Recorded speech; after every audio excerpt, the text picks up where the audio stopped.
didn't begin with a law, or a speech, or a headline. It began with a silence, a kind of stillness the world hadn't heard in decades. It was the summer of 2027. The noise hadn't stopped yet. The shouting, the scrolling, the endless flood of division. But something had cracked open, quietly. It wasn't a revolution. It was a remembering. It began in small ways. A soldier somewhere left his weapon behind. Two women from opposite sides of a border hugged and didn't let go.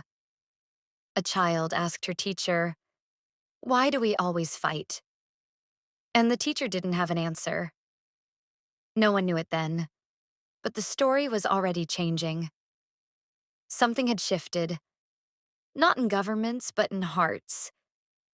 People were tired, not of each other, but of being told to fear each other.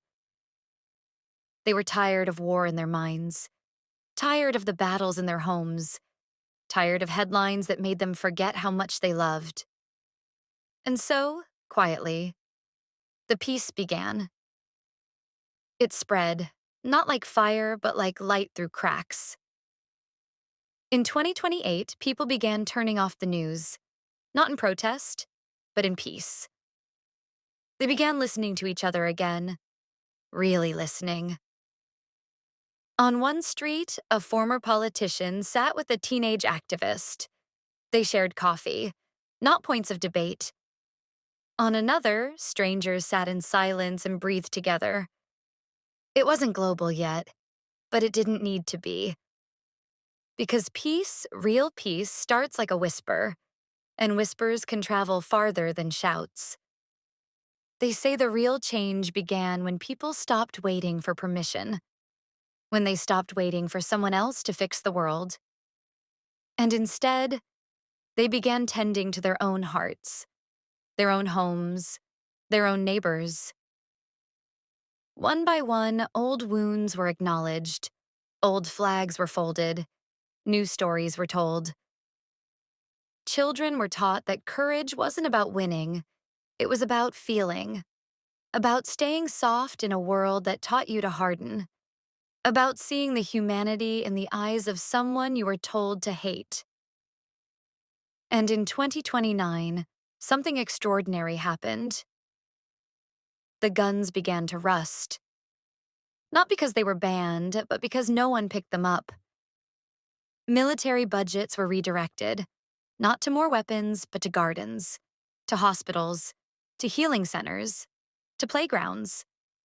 Global treaties didn't just say no war, they said yes to cooperation, to shared water, shared air, shared love. It didn't erase all pain, but it made space for healing. And by 2030, the world was still imperfect. But the spell had broken. The war spell, the fear spell, the lie that said we are enemies by nature. That lie had faded, not with force, but with remembering. Because peace was never something we had to create. It was something we had to stop forgetting. By 2030, peace had its own momentum. People began celebrating a new kind of holiday, not to mark war victories, but the anniversaries of peace. In cities around the world, bells rang, not to mourn, but to rejoice. Children laughed beneath sky lanterns. Elders shared stories not of survival, but of awakening. Flags were redesigned, not to separate nations, but to symbolize unity. Art blossomed again, because fear was no longer eating up the bandwidth of imagination. People began to dream without apology, and something else happened. Mental health crises fell, not because of new pills, but because loneliness was no longer normal. People reached out, and others answered. In cafes, libraries, gardens, people relearned how to sit, to talk, to hold space. And in those spaces, the old wounds softened. Generations began forgiving each other. Old apologies were written, New languages of trust were born. They say the earth itself felt lighter.